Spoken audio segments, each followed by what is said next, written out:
Sonography સેન્ટરમાં યુવતીની છેડતી કરવાના આક્ષેપના મામલામાં ડોક્ટર પ્રતીકે મીડિયા સમક્ષ નિવેદન આપ્યું છે। આ સમગ્ર ઘટનાને લઈ ડોક્ટર પ્રતીકે ખંડણીની ફરિયાદ નોંધાવી છે અને પોલીસે ખંડણી અને રાયોટિંગનો ગુનો પણ દાખલ કર્યો છે। સુરત શહેરમાં ચકચાર જગાવનાર એક ઘટનામાં ફ્લોરલ વુમન્સ હોસ્પિટલના ડોક્ટર પ્રતીક માવાણીએ ખંડણી માંગણીને કારણે પોતાના પર હુમલો થયો હોવાનો ગંભીર આક્ષેપ કર્યો છે। યુવતી અને તેના સાથીઓએ સોનોગ્રાફી સેન્ટરમાં ડોક્ટર પર છેડતીના આરોપ લગાવ્યા બાદ હિંસક હુમલો કર્યો હતો, જેનાથી ડોક્ટર પ્રતીકને ગંભીર ઈજાઓ પહોંચી છે અને તેઓ હાલ આઈસીયુમાં સારવાર હેઠળ છે। સોનોગ્રાફી માટે આવેલી યુવતી અને તેના સાથીઓએ ડોક્ટર પર છેડતીનો આરોપ લગાવ્યો હતો। જો કે ડોક્ટર માવાણીએ આ આરોપને સાફ નકારી કાઢ્યા છે અને પોતે ખંડણી માટે ટાર્ગેટ બન્યાનું જણાવ્યું છે।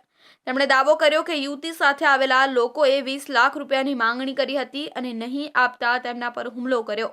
આઈસીયુમાં સારવાર લઈ રહેલા ડોક્ટર પ્રતીકે મીડિયાને આપેલા નિવેદનમાં જણાવ્યું કે હું મારા ક્લિનિકમાં દર્દીની ચકાસણી કરી રહ્યો હતો। એ દરમિયાન યુવતી સાથે આવેલા લોકોએ મારી પાસે 20 લાખ રૂપિયાની માંગણી કરી। જ્યારે મેં પૈસા આપવા ઇનકાર કર્યો ત્યારે તેમણે મારી પર ખોટો આક્ષેપ લગાવી મારપીટ કરી। સીસીટીવી ફૂટેજમાં સ્પષ્ટ દેખાઈ રહ્યું છે કે મને કેવી રીતે મારવામાં આવી રહ્યો છે। દર્દીની ચકાસણી સમયે હંમેશા એક હેલ્પર અને મશીન ઓપરેટર હાજર હોય છે, તો એ પરિસ્થિતિમાં કોઈ પણ પ્રકારની છેડછાડ શક્ય જ નથી।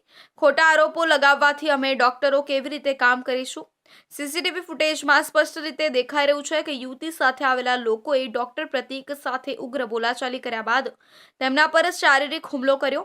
ફૂટેજ અનુસાર ડોક્ટર પ્રતીકે એકથી વધુ વખત આક્ષેપોને નકારી કાઢ્યા, છતાં હિંસક ટોળાએ તેમને બળજબરીથી હેરાન કરવા પ્રયત્ન કર્યો। હું છેલ્લા 7 થી 8 વર્ષથી મારુતિ એક્સેસ સોનોગ્રાફીમાં મારા પેશન્ટની તપાસ, દર્દીની તપાસ માટે ત્યાં જતો હોઉં છું।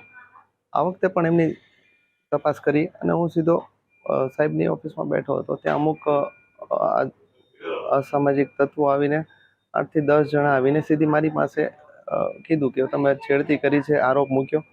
મેં જ્યારે કીધું કે અમે નથી કરી, ત્યારે એમણે સીધું જ પૈસાની ખંડણીની માગણી કરી કે પૈસા આપી દો, નહીંતર તમારી બદનામ કરી નાખીશું અને તમને મારામારી કરીશું અને મારી નાખીશું અને હોસ્પિટલમાં બદનામ કરી નાખીશું। એ રીતે એટલે એમને અમારી પાસે 20 લાખ રૂપિયાની માગણી કરી હતી।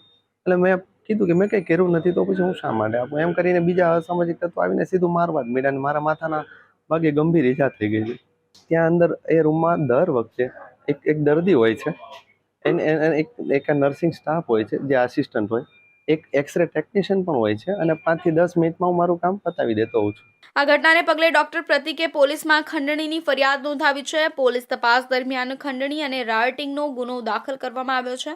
હાલમાં પોલીસ સમગ્ર મામલાની તપાસ કરી રહી છે અને સીસીટીવી ફૂટેજના આધારે આરોપીઓ સામે કાયદેસર પગલાં ભરવાની કાર્યવાહી ચાલુ છે।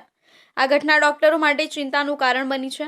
જો દર્દીઓ અથવા અન્ય લોકો આ પ્રકારના ખોટા આક્ષેપો અને ખંડણી માટે હિંસા કરે તો તબીબી વ્યવસાય માટે ગંભીર પરિસ્થિતિ સર્જાઈ શકે।